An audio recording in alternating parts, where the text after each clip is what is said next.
Hello guys, so today's vlog is a quick vlog regarding how to connect the Sony FX30 to the DJI RS4. So, without further ado, but again, before anything else, if you're new to my channel, please consider to subscribe and hit the notification bell so at least you'll be updated for all the videos that I will upload regarding photo, video, and tutorial. So, let's start now guys. So, first, I already balanced the FX30 to the DJI RS4. And now, let's see how to connect. Yeah, I'm gonna show you now, guys. So first, yeah, already balanced. So already balanced. First, you get to menu. Make sure that the Bluetooth is open. So go to the Bluetooth. Again, you are here in the network section.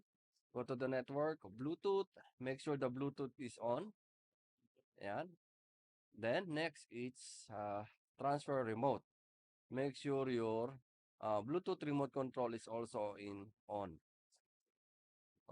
Sorry, on. Okay. Okay.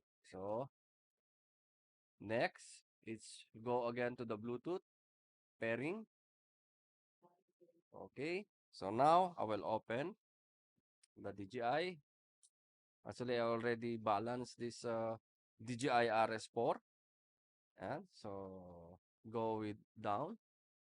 See, you have FX30. Connect the FX30. Okay, camera. Okay, it's connected. Okay. Okay. See, now I'm already connected. To check here, it's connected, the FX30. So, yan guys. This is how you will connect the FX30 to the DJI RS4 Pro. So, guys, I think that's it for today's vlog. Again, this is how you will connect easy the Sony FX30 to the DJI RS4.